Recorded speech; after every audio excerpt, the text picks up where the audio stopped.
We're back! Welcome back. You don't have to stop clapping that fast. Listen, we've got a terrific show tonight, and I'm really looking forward to this next guest. I've seen him, as a matter of fact. I don't know if it was a Tonight Show with Jimmy Fallon, or on Conan, or HBO's Crashing. NBC's Last Comic Standing. I think that's where I saw you. But I want you to welcome Joe Machi. Thank you. Thank you. Machi, welcome. Nice to have you here. Wow. Of all the comics, you're the only one I've ever heard that started out in human resources. Yes. How did that start? I moved to New York before I was a comedian to be a comedian, and I went and got a temp job at Human Resources, which doesn't say a lot for what companies put in to human resources. They'll let temps do it, but that's what happened, and that was a disaster for me.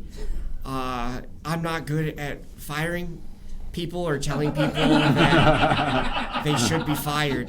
It's not fun at all.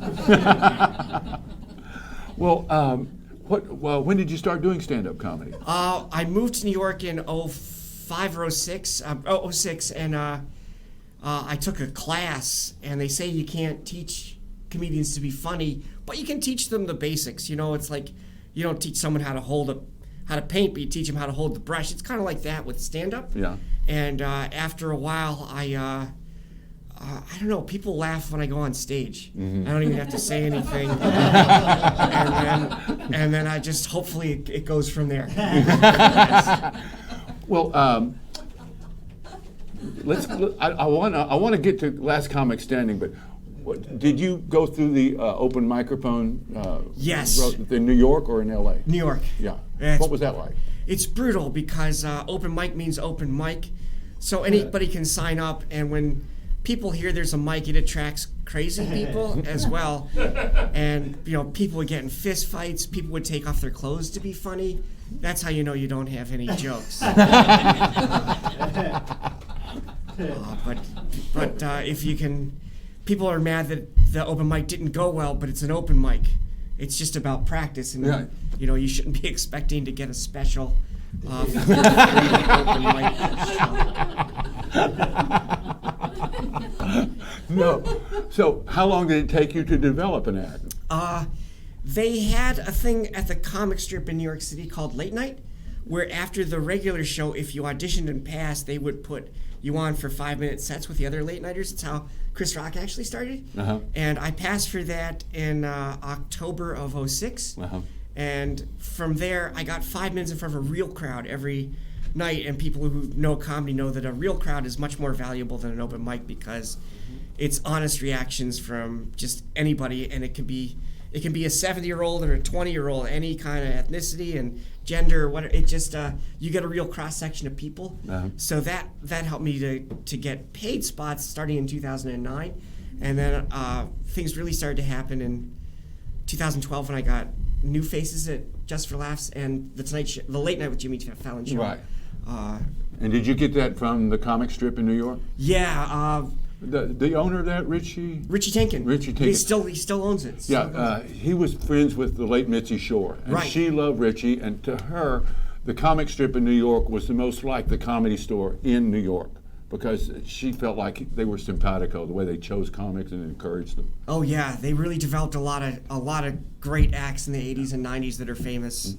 Yeah, when I had one night in New York in 1980, the spring of 80, I happened to be opening for Helen Reddy around the country, and my manager Jeff Walsh sent me to the comic strip. Mitzi told me to say hi to everyone, and I went in there, and for the first time, like on one consecutive show, and these guys hadn't come to LA yet, I saw Larry Miller, Mark Schiff, Jimmy Brogan, Jerry Seinfeld, Bill Maher, like one right after the other, and these were all, comic strip comics that loved the place. Wow. And so I got a very good impression of the place myself. Yeah, it was a crazy time back then, and I hope that when people see the lineups now, they have a similar story. Because I remember my comedy teacher, a guy named D.F. Sweedler, he got passed by Richard Belzer, who was the house MC, and usually the house MC is one of the lower comedians on the show sometimes. So it's the house MC became a superstar. Yeah. That's how bells are ringing. So what did you when you started catching on with crowds? What did you talk about on stage? I hold a mirror to society, and I'll tell you what, they don't always like the reflection, but that's too bad because I bring the heat. And if they can't be, there's the exit. Although you'll get lost in this building, it is a maze. Well, you were on Roast Battle here. Yes, I lost horribly. I roasted a friend of mine who's much meaner than I am in real life, so he had a natural advantage. I kept asking people, "Do you think this is too mean?" And then he really went for the jugular. What did he make fun of you for? He said I looked like a pregnant virgin. I don't get it either. Who knows what people laugh at? Oh my God. Well, you had a terrific time on Last Comic Standing. Tell us how that went. That was I was at a kind of turning point in my career. My agents were going to drop me because I really didn't get many role bookings, because with one late night talk show, it doesn't give you any fans anymore. And I won a competition in New York called New York's Funniest. It's part of the New York Comedy Festival. I sent the tape into Last Comic Standing, and they called about 200 people in to look at them. And they chose 100. So I did 2 minutes in front of Wanda Sykes, and really? She liked it. Yeah. So they called me back for that, and then they kept passing me until I got 4th. Yeah. So it was. And well, which year was this? That was 2014. 2014. Yeah. Yeah. Well, Wanda's wonderful. She worked here at the Comedy Store in the main room many times with us. She's so funny. I don't know if it's because I think people forget about how great people are so quickly these days. But she's the kind of person that could put out a special every year if she wanted to. She's so prolific. Brilliant. Yeah. So, what are you talking about now on stage? What do you like to talk about? I'm trying to. So many comedians are doing political material right now, and I was doing kind of social commentary for a while, but now I'm just talking about my apartment, just because I think it's a nice change of pace. Yeah. And someone said to me that when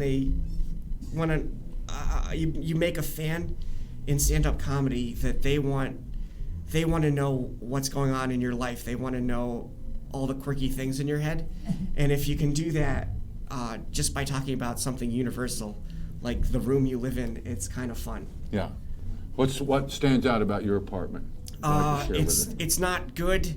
For the New York area, it's decent, but like I had to break up a fist fight between a mom and her adult daughter, who they both enjoy crack, and you know that's cool. It's just, I mean, I'm a hip guy, but I don't.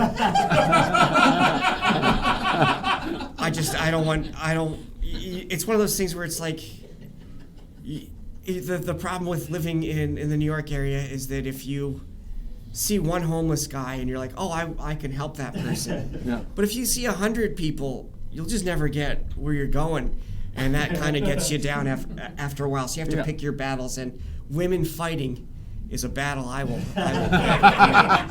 I don't like to use the term hero, but if you want to, that's okay. Well, in a way, you just reminded me of back when I was your age, Gilbert Gottfried, because he had never been east of the Hudson River. And he got an engagement in San Antonio. And all the comics at the Comedy Strip, it took him to JFK Airport. They waved goodbye to him like he was going off to war. And he had never been to America yet, you know. I wonder how that went. Yeah, it was brief. They'd never seen him, and he'd never seen them either. So what happens when you go out and mix in somewhere between Los Angeles and New York? I find the audiences in Los Angeles, if you have a cynical point of view in a joke, they kind of awe a bit. Yeah. Whereas in New York, they like it. Yeah. They like that you're saying something that's bitter, not nice in a way. Yeah. I just think that's the attitude between the two places. Like New York is just I think people are the same everywhere, but on the surface, people are a little meaner in New York. Yeah. Well, you have an angelic look to your face, and that must add some punch to your caustic comment. Yeah, people say I look like a cherub a lot. Until they hear you. Until they hear me bring the pain, and they're like, it's like Lenny Bruce, except not like that. Well, no, Lenny was quite the handsome man, and he would use those looks to charm people, and then he'd pull the rug out from under him, and the next thing you know, they were laughing at some really sick stuff. Yeah. So, so if you go like into America though, not L.A., not New York, have you ever been to clubs? Oh yeah, I headline about 30 weekends a year. Oh, okay, all right. So I've been to 14 countries outside the U.S. to tell jokes, and I'll tell you what, if it's funny, it's funny. Yeah. Like people say, oh, you're telling jokes in Middle America. If people like the joke, like I laugh at jokes I don't agree with the point. I tell jokes where I don't even agree with the point. If it's funny, you should be able to laugh. When the point comes first, that's when you have a problem. Right. When it's like really not that good and you just kind of want to preach to people. It says comedy show on there. You wind up being a host on The View. Right. There's a big difference between punchlines and polemic. Right. And for me, that's a pet peeve of mine. Whenever comics decide to take this gift they were given and use it just for opinion giving, because that's easy. That's too easy for the gifts we're given. Exactly. And it's not to say you can't have an opinion in the joke. It's just that there should be a joke. Exactly. Yeah. I'm just so worried about when I compare myself to Lenny Bruce. That's not going to play. No, aim for the stars. Aim for the stars. Even if you miss, you land on the moon. What the hell? So, what's the deal here? You went to other countries. Did you go to England? I went to England. I worked. They have a festival there called Glasgow Comedy Fest. Yeah. And it's 1 week all in Glasgow, which is like England's Pittsburgh. Yeah. It's kind of like an old Rust Belt city that's kind of hip again, and it's a fun town. And the thing that stands out about me was the shows were great, but also the only drunk idiot in the whole town that I encountered was American. Because I don't know, people handle their booze a little better out there. I felt. I don't know. But I have also I told jokes in Singapore. I did a run at China. China? Yeah, that was fun. That door is there ghosts in this place? That was weird. China, it was interesting because their one rule then was to not talk about Tiananmen Square. Yeah. Because they didn't care what expats were doing, as long as you didn't mention like the really harsh stuff. But more and more Chinese nationals are getting into stand-up, and now they don't do the tour anymore. And I don't know how that ends up, but I could see how the government might not like stand-up comedy. Right. The freedom of speech was yeah, and you have to improvise, and you have to be facetious and sarcastic, and that gets people thinking. Maybe they don't like that. I don't know. Yeah, well, I've heard that the pen is mightier than the sword, but the joke is mightier than the pen. I tell people that whenever I have a sword, because then they won't have their sword too. It's easy to stab. You get it. I don't have to explain the. It's an O.J.'s family crest. Well, okay. So where are you going to be performing next? Next, I am working at Zany's in downtown Chicago, classic room. Wonderful. How many minutes will you be doing? I usually do about 55. Yeah. Wow. Should be fun. Well, I am so looking forward to seeing you here at the Comedy Store as well. What's your favorite room here? I just did the main room, and that was a lot of fun. I really think the belly room is the most fun because it's kind of smaller and gritty. Yeah. So you get sometimes the good and bad of stand-up is, I'm not sure if we're running out of time, but just real quick, the good is that like people come because there's famous people, but the bad is people come because there's famous people and they're not really as fans of whoever comes on stage. Yeah. So I love that about the belly room. Sometimes it's a more unknown show. Right. It's more. That's where they have the roast battle. Yeah. Exactly. Well, listen, we can't wait to have you back. It's a pleasure getting to know you, and you're always welcome on this show, Joe. Oh, thank you so much. Joe Machi, ladies and gentlemen, let him hear it. Let him hear it.